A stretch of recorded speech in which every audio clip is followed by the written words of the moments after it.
Selamat bertemu lagi dalam renungan online Ibu Bapa dan Saudara semua. Shalom.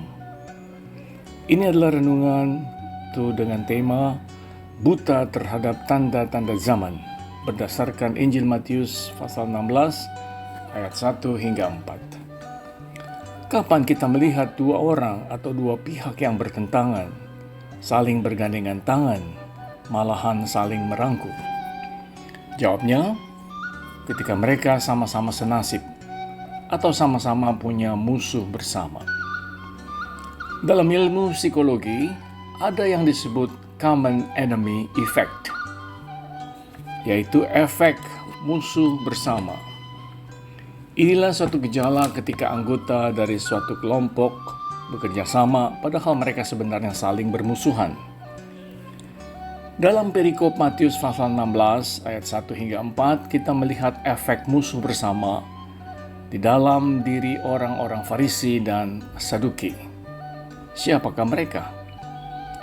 Keyakinan, sikap, cara berpikir, dan pola hidup mereka sungguh sangat berbeda, malahan bertolak belakang.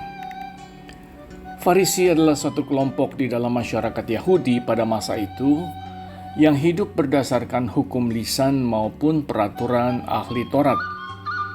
Mereka hanya menerima kata-kata tertulis di dalam kitab suci sebagai hukum untuk hidup mereka. Orang Farisi percaya akan malaikat dan kebangkitan tubuh, sedangkan orang Saduki tidak percaya. Yang paling penting, orang Farisi tidak tergabung dalam suatu partai politik, dan mereka siap menerima pemerintah mana saja, asalkan mereka diberi kebebasan untuk menjalankan prinsip-prinsip keagamaan mereka. Sedangkan orang-orang Saduki adalah para imam keturunan Imam Zadok dari zaman Raja Daud dulu. Bandingkan 2 Samuel 8 ayat 17, 1 Tawarikh 18 ayat 16. Mereka merupakan kelompok elit yang kecil dan kaya raya yang tergabung dalam partai koalisi. Orang Saduki siap bekerja sama dengan pemerintah penjajah Romawi demi mempertahankan kekayaan dan hak-hak istimewa mereka. Orang Farisi merindukan kedatangan Mesias yang akan membebaskan seluruh umat Israel dari keterikatan dan penjajahan bangsa asing, sedangkan orang Saduki tidak. Jadi dua kelompok ini, Farisi dan Saduki, punya perbedaan-perbedaan yang sangat besar dan kontras. Keduanya tidak pernah mau bekerja sama dalam hidup sehari-hari. Namun karena mereka punya musuh bersama yang ingin dilawan, yaitu Yesus orang Nazaret, maka mereka mau bekerja sama. Kedua kelompok itu datang kepada Yesus dan meminta suatu tanda. Orang Yahudi punya cara untuk menguji seorang nabi atau seorang pemimpin untuk membuktikan berita yang disampaikannya. Lalu Yesus menjawab bahwa tanda yang diminta itu sudah ada jika mereka dapat melihatnya. Mereka dapat membedakan musim-musim. Mereka tahu musim yang sama dan berkata, langit merah di malam hari adalah kesukaan para gembala. Langit merah di pagi hari adalah peringatan bagi gembala. Mereka tahu bahwa langit merah pada waktu senja adalah tanda untuk cuaca yang baik, dan langit merah pada pagi hari adalah tanda bahwa badai akan segera datang. Namun mereka buta terhadap tanda-tanda zaman. Yesus berkata bahwa tanda satu-satunya yang akan mereka terima adalah tanda Nabi Yunus.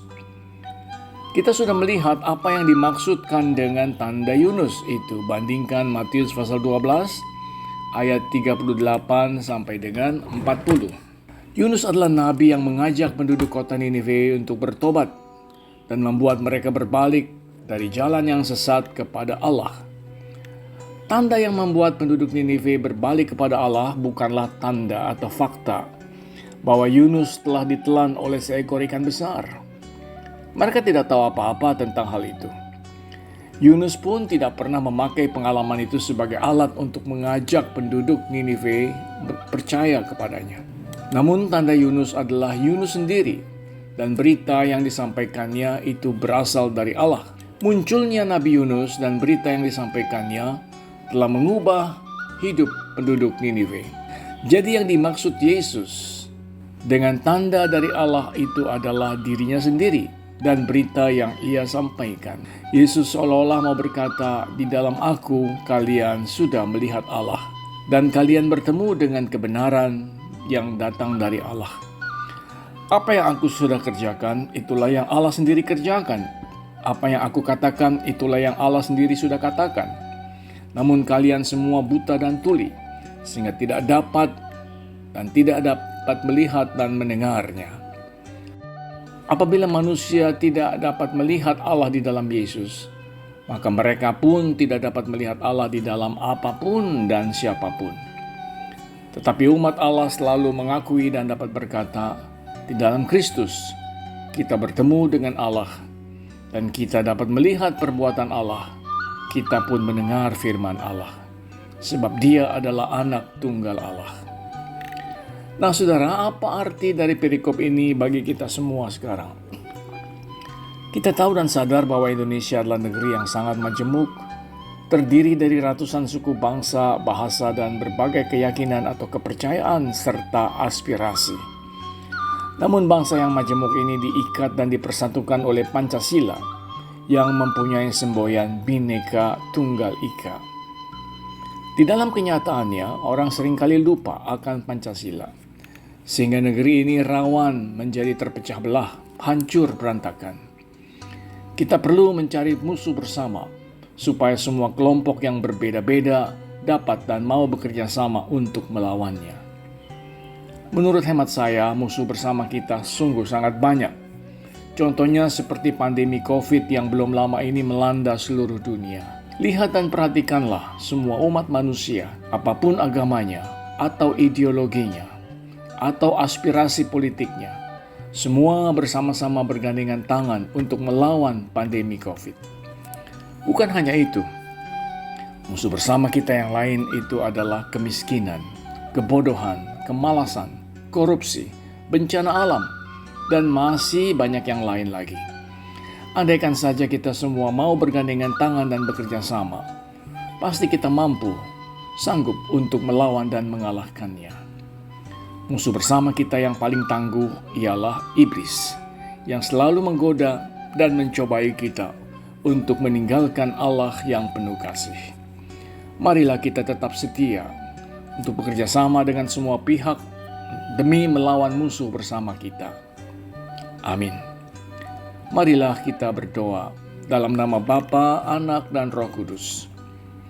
Kami kembali bersyukur kepadamu ya Tuhan, atas firman yang sudah kami dengar dan renungkan. Engkau mengingatkan kami untuk bekerja sama dengan semua pihak demi kebaikan seluruh umat manusia. Engkau sudah memberi kami tanda bahwa Yesus Kristus adalah Putra Tunggal-Mu yang Engkau utus ke dalam dunia untuk menyelamatkan umat manusia yang telah jatuh ke dalam dosa. Saat ini kami berdoa agar firman-Mu terus dapat tersebar luas, menyampaikan kabar baik bahwa antara manusia yang berdosa dan Allah yang Maha Kudus telah terjadi pendamaian di dalam karya Kristus di dunia. Kami berdoa agar seluruh umat manusia dapat hidup berdamai satu dengan yang lain, agar shalom dapat dialami oleh seluruh ciptaan-Mu. Kami berdoa dalam nama Tuhan Yesus Kristus. Amin.